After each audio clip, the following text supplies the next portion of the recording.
पापपूर्ण प्रतिक्रिया से पीड़ित राजा इंद्र श्री शुकदेव गोस्वामी ने कहा, हे राजा परीक्षित, जब वृत्रासुर मारा गया तो इंद्र को छोड़कर सभी पीठासीन देवता और 3 ग्रह प्रणालियों में बाकी सभी तुरंत प्रसन्न हुए। तत्पश्चात देवता, महान संत व्यक्ति, पितृलोक और भूतलोक के निवासी, राक्षस, देवताओं के अनुयायी और भगवान ब्रह्मा, भगवान शिव और इंद्र के अधीनस्थ देवता सभी अपने अपने घर लौट गए। हालांकि जाते समय किसी ने इंद्र से बात नहीं की। महाराज परीक्षित ने शुकदेव गोस्वामी से पूछा, हे महान ऋषि, इंद्र की अप्रसन्नता का कारण क्या था? जब उन्होंने वृत्रासुर का वध किया तो सभी देवता अत्यंत प्रसन्न हुए, तो फिर इंद्र स्वयं अप्रसन्न क्यों थे? श्री शुकदेव गोस्वामी ने उत्तर दिया, जब सभी महान संत और देवता परेशान थे वृत्रासुर की असाधारण शक्ति से, वे इंद्र से उसे मारने के लिए कहने के लिए इकट्ठे हुए थे। हालांकि इंद्र ने एक ब्राह्मण की हत्या के डर से उनके अनुरोध को अस्वीकार कर दिया। राजा इंद्र ने उत्तर दिया, जब मैंने विश्वरूप का वध किया तो मुझे व्यापक पापपूर्ण प्रतिक्रियाएं मिली, लेकिन मैं महिलाओं, भूमि, वृक्षों और जल का पक्षधर था और इसलिए मैं उनके बीच पाप को विभाजित करने में सक्षम था। लेकिन अब अगर मैं वृत्रासुर, एक अन्य ब्राह्मण को मार देता हूं तो मैं अपने आप को पाप के फल से कैसे मुक्त कर पाऊंगा? श्री शुकदेव गोस्वामी ने कहा। ये सुनकर महान ऋषियों ने राजा इंद्र को उत्तर दिया, हे स्वर्ग के राजा, आपका सौभाग्य हो, ऐसा न करें। डर, ब्राह्मण को मारने से आपको जो भी पाप मिलेगा उससे आपको मुक्त करने के लिए हम एक अश्वमेध यज्ञ करेंगे।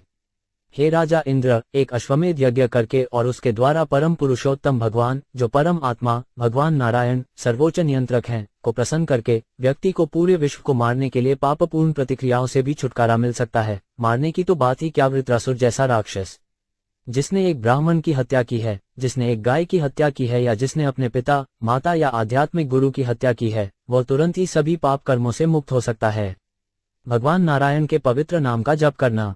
अन्य पापी व्यक्ति जैसे कुत्ता खाने वाले और चांडाल, जो शूद्रों से भी कम हैं, को भी इस तरह से मुक्त किया जा सकता है। लेकिन आप एक भक्त हैं और हम महान अश्वमेध यज्ञ करके आपकी सहायता करेंगे। यदि तुम इस प्रकार भगवान नारायण को प्रसन्न करते हो तो तुम्हें क्यों डरना चाहिए? वृत्रासुर जैसे विक्षुब्ध दैत्य को मारने की तो बात ही क्या, यदि आप ब्राह्मणों सहित पूरे ब्रह्मांड का संहार कर दें तो भी आपको मुक्ति मिल जाएगी। श्री शुकदेव गोस्वामी ने कहा, ऋषियों के शब्दों से प्रोत्साहित होकर इंद्र ने वृत्रासुर का वध किया और जब वह मारा गया तो उसके लिए पापपूर्ण प्रतिक्रिया एक ब्राह्मण, ब्रह्म हत्या, को मारकर निश्चित रूप से इंद्र की शरण ली।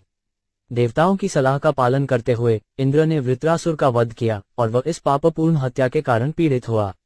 यद्यपि अन्य देवता प्रसन्न थे, वे वृत्रासुर के वध से सुख प्राप्त नहीं कर सके। इंद्र के अन्य अच्छे गुण जैसे सहनशीलता और ऐश्वर्य उनके दुहक में उनकी मदद नहीं कर सके। इंद्र ने अपने पीछे पीछा करते हुए एक चांडाल महिला, सबसे निम्न वर्ग की महिला की तरह प्रकट होते हुए व्यक्तिगत पापपूर्ण प्रतिक्रिया देखी। वो बहुत बुरी लग रही थी और उसके शरीर के सारे अंग कांप रहे थे, क्योंकि वह तपेदिक से पीड़ित थी। उसका शरीर और वस्त्र खून से लथपथ थे।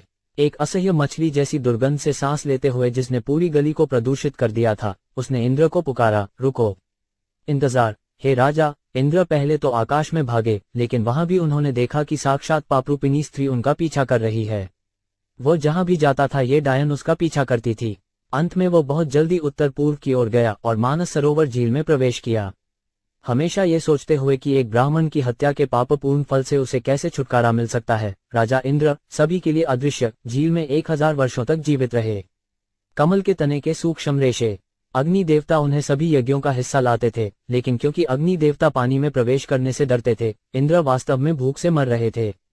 जब तक राजा इंद्र कमल के तने में लिपटे हुए पानी में रहते थे, नहुष अपने ज्ञान, तपस्या और रहस्यवादी शक्ति के कारण स्वर्गीय राज्य पर शासन करने की क्षमता से लैस थे। हालांकि नहुष शक्ति और ऐश्वर्य से अंधा और पागल हो गया। उसने आनंद लेने की इच्छा से इंद्र की पत्नी को अवांछनीय प्रस्ताव दिए। इस प्रकार नहुष को एक ब्राह्मण ने श्राप दिया और बाद में वो सर्प बन गया। प्रभाव से इंद्र के पाप कम हो गए। रुद्र सभी दिशाओं के देवता। क्योंकि इंद्र को भाग्य की देवी भगवान विष्णु की पत्नी, जो मानस सरोवर झील के कमल समूहों में निवास करती हैं, द्वारा संरक्षित किया गया था, इंद्र के पाप उन्हें प्रभावित नहीं कर सके। भगवान विष्णु की शक्ति से पूजा करने से इंद्र को अंततः अपने पाप कर्मों के सभी फलों से छुटकारा मिल गया। फिर उन्हें ब्राह्मणों द्वारा स्वर्गीय ग्रहों पर वापस बुला लिया गया और उनके पद पर बहाल कर दिया गया। हे राजा, जब भगवान इंद्र स्वर्गीय ग्रहों पर पहुंचे, संत ब्राह्मण उनके पास आए और उन्हें उचित रूप से एक अश्वमेध यज्ञ में दीक्षा दी, सर्वोच्च भगवान को प्रसन्न करने के लिए। हे राजा, यद्यपि उसने एक गंभीर पापपूर्ण कार्य किया था, वह उस बलिदान द्वारा एक ही बार में निष्प्रभावी हो गया था, जैसे तेज सूर्योदय से कोहरे का नाश हो जाता है। इस प्रकार इंद्र ने अपना ऊंचा स्थान पुनः प्राप्त किया और फिर से सभी के द्वारा सम्मानित किया गया।